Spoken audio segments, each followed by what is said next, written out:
আসসালামু আলাইকুম। আমি doctor Naimul Kibria, BHMS Bangladesh homeopathy medical college, BHMS Rokeya Islam homeopathy medical college. আমরা গত 3টা ভিডিও করছিলাম মৃগী নিয়ে, বা খিঁচুনি যেটাকে বলে, মৃগী বা খিঁচুনি নিয়ে আমাদের গত 3টা ভিডিও গেছে। আজকে আমরা বলবো মৃগীর 4র্থ নাম্বার ভিডিও। 4র্থ নাম্বার ভিডিওতে আমরা বলবো, প্রথমে আমরা গতিকভাবে বলবো যে আমাদের ওষুধগুলা অনেক কিছুর উপর নির্ভর করে, যার কারণে কেউ নিজে নিজে ওষুধ প্রয়োগ করার চেষ্টা করবেন না। একজন ভালো হোমিওপ্যাথি ডাক্তারের পরামর্শ ওষুধ খাবেন এবং চাইলে আমাদের থেকে ওষুধ নিতে পারেন। আমাদের 2টা অনলাইন এবং অফলাইনে চিকিৎসার ব্যবস্থা আছে, নির্দিষ্ট ভিজিট আছে, ভিজিটের মাধ্যমে নির্দিষ্ট সময় আমরা রোগী দেখি।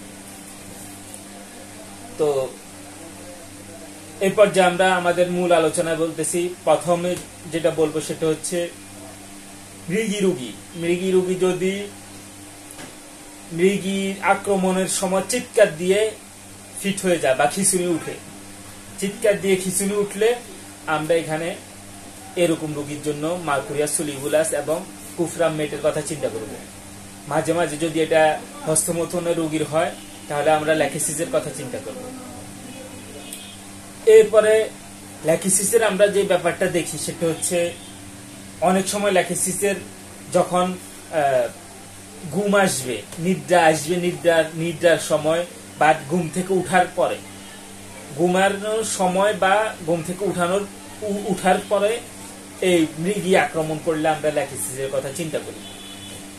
এছাড়াও আমরা ল্যাকিসিসে দেখি যেসব মৃগী রোগী নিদ্রার মধ্যে মুখে ফেনা হয় এবং এই নিদ্রার মধ্যে তার আক্ষেপ তৈরি হয়, অর্থাৎ খিঁচুনি তৈরি হয়, খিঁচুনি চলে আসে এবং এরা সাধারণত একগুঁয়ে হয়ে থাকে।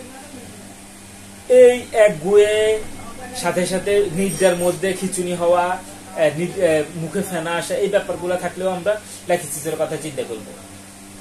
সাথে সাথে এখানে আমরা ল্যাকিসিসের সাথে সাথে সালফার মেডিসিনটার কথাও আমাদেরকে ভাবতে হবে। সালফার মেডিসিনটা ল্যাকিসিসের পরে সালফার মেডিসিন দিলে পূর্ণাঙ্গ আরোগ্য আসবে। এরপরে আমরা যে ব্যাপারটা বলবো সেটা হচ্ছে, যাদের দিনের বেলায় ঘুমের মধ্যে যাদের মৃগী আক্রমণ করে, অর্থাৎ দিনে ঘুমাইছে, এই ঘুমের মধ্যে তার মৃগী আক্রমণ করছে, তখন আমরা এখানে কোষ্টিকামের কথা চিন্তা করব। দিনের ঘুমের মধ্যে মৃগী আক্রমণ করলে আমরা কোষ্টিকামের কথা চিন্তা করব। এরপরে আমরা বলবো, যদি কোনো রোগীতে এমন হয় যে কোন একটা স্রাব চলতেছিল, এটা হইতে পারে রজস্রাব, হইতে পারে সাদা স্রাব, হইতে পারে বা এরকম পুজো স্রাব হইতে পারে, এভাবে যে কোনো রকম স্রাব হইতে পারে। এরকম যে কোনো একটা স্রাব বন্ধ হয়ে যদি কারোর মৃগী শুরু হয়, অনেক সময় লোকিয়া স্রাব বন্ধ হয়েও এই মৃগী দেখা যাইতে পারে। এরকম যে কোনো রকম স্রাব বন্ধ হয়ে যদি মৃগী বা মূর্ছার সিস্টেমটা আসে, খিঁচুনির সিস্টেমটা আসে, তখন আমরা এরকম রোগীর জন্য অ্যাসাফোয়েটিডা মেডিসিনটার কথা চিন্তা করি, অ্যাসাফোয়েটিডা। এরপরে আমরা বলবো, মৃগী আক্রমণের পর যদি ঘুম আসে, নিদ্রা আসে, তখন আমরা এরকম রোগীর জন্য হায়াসিয়ামাসের কথা চিন্তা করব, হায়াসিয়ামাস। এরপরে আমরা বলবো যে হায়াসিয়ামাসের যে ব্যাপারটা, আরেকটা ব্যাপার থাকে, সেটা হচ্ছে এরা অজ্ঞান হয়ে গেলে বা এই যে খিঁচুনি আসলে এদের মুখের মধ্যে ফেনা জমে, এদের মুখের মধ্যে ফেনা দেখা যায়। এখানে একটা ব্যাপার বলে রাখি, ফেনার জন্য আমরা ল্যাকিসিস যেরকম বলছি, ল্যাকিসিসের মধ্যে একটা ব্যাপার থাকে, এরা এই স্ত্রী বা মেয়েদের মধ্যে দেখা যায় যে এরা যখন এদের খিঁচুনি হয়, এরা খিঁচুনির সময় বা এমনিতে এরা জরায়ুতে একটা অস্বাভাবিকতা অনুভব করে, জরায়ুর মধ্যে অস্বস্তি বোধ ফিল করা, এটা ল্যাকিসিসের লক্ষণ। এরপরে আমরা বলবো, যদি এমন হয় যে রোগীর